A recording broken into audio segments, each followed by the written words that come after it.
Monty was pretty inspirational himself. You look at a couple of those huddles, and one in particular, we talked about these guys were built for this, and I don't want to be going into July wondering what might have happened. And they took advantage of the situation to do today.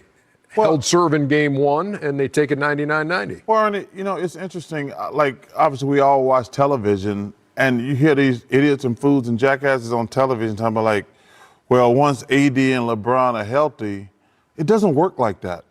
Those guys ain't played basketball in a long, extended period of time. They got very lucky the other night against the Warriors.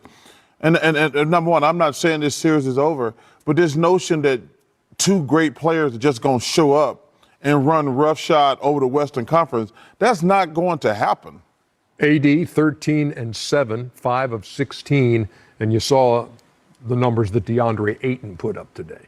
Listen, DeAndre played fabulous. One thing about Phoenix, one thing about the West, especially like Utah and Phoenix, when you're battling for the top spot, that just tells me that you know how to be consistent. You know how to do the right thing. You know how to make the right plays. And the disadvantage for the Lakers is they don't put fear in the Phoenix Suns. Everybody's saying, okay, the two guys are back.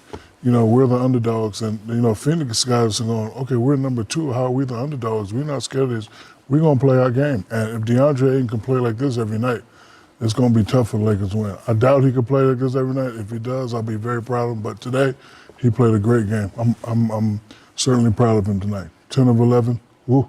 Yeah. Hey, but Chuck, you said the other day, the Lakers are going to win that play-in game because they want to be the number 7 seed because they want the Phoenix Suns. Well, they got the perfect matchup. I didn't say they were going to win the series. I'm not going to overreact. No, I thought you did say that. Well, the Lakers are favored in this series. But, Ernie, one game means absolutely nothing.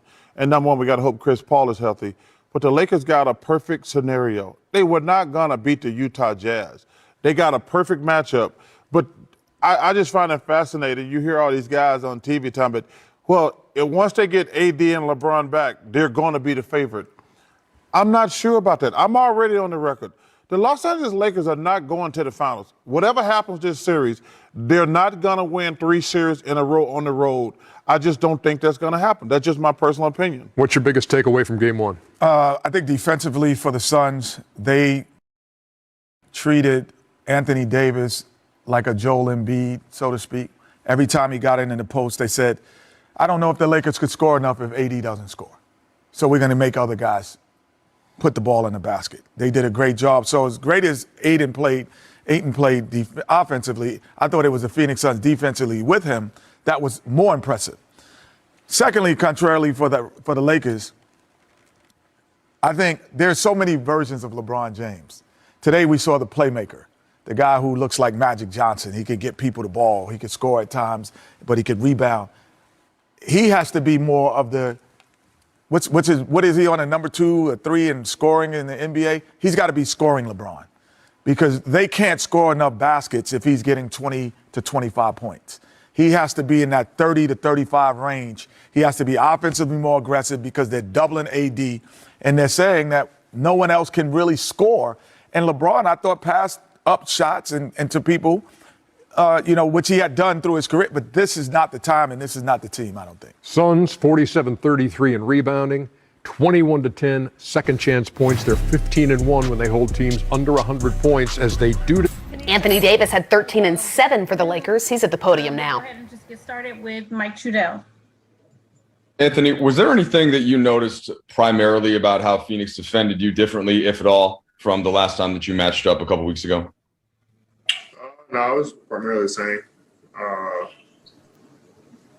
don't think nothing really changed, to be honest. I missed a ton of shots. We missed a ton of shots as a team. Scored 90 points, really 87 after that AC3, but missed 11 free throws, 15 threes, 9 layups. We gave up 8 offensive rebounds to Aiden alone. We held that team to 99 points. We played good defensively. We gave them a ton of points as well. A couple transition. They had 16 transition points in the first half. Like I said, second chance points. So we just got to be better on that end. But there's no way we're winning a game, let alone a series. With me playing the way I play. So, I mean, this was on me. I'll take full responsibility for sure. We'll be better game too. So, Anthony, you as you said this before, if you don't have one of your better games, it's on you. What do you attribute that to for today's game? Whether it was mindset or actions, or what do you think is the reason? Usually I come out the gates,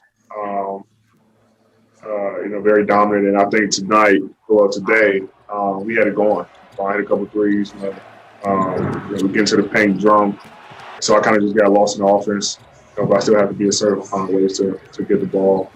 It just kind of took me out of rhythm, but that's on me. I still got to find ways to make plays on that end of the floor offensively. So, like I say, it's on me. I'm not too worried about my performance. I know I'll be better. I know we'll be better in game 2 as well. Dave? Anthony, what are these next couple of days going to be like for you?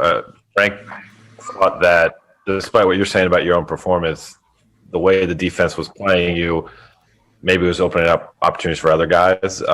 Is it film study? Is it try to get on the same page? Is it change your mindset? Like, what do you do to actually bring to fruition what you're saying about how you'll play better next game? No, I think it definitely opened up the floor. I mean, we had a ton of great looks from 3 wide open. So it is opening it up for other guys, absolutely. And once we make shots, it definitely opens up more for me. But just, looking to score, looking to be aggressive when I catch them in the post. They didn't double tonight. I think Jay Crowder and Abe guarded me most of the night, so they wasn't sending double teams. And in those situations, I have to score the basketball, and if they do come double, find guys, and we got to be able to make those shots. So, it's just about coming out, being aggressive, and not looking more so to pass or get lost in the offense because we're rolling, but still being able to find ways to get the ball and dominate at the same time. Kyle? Hey, D. You talked to us on Friday about trying to steal home court advantage by winning game 1. You heard the fans tonight and saw what it was like in this building. Does it feel like losing game 1 in this series is more costly than some of the game 1s you guys lost last year? No. Actually felt back to normal. It felt great. We go out there and hit the fans, beat LA, and all the other stuff.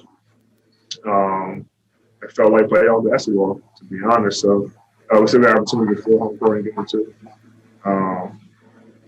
And it's another opportunity for us. So we're ready to come out and play Tuesday, and looking to get that one and get 2 back in LA. But it felt good. It felt normal. I mean.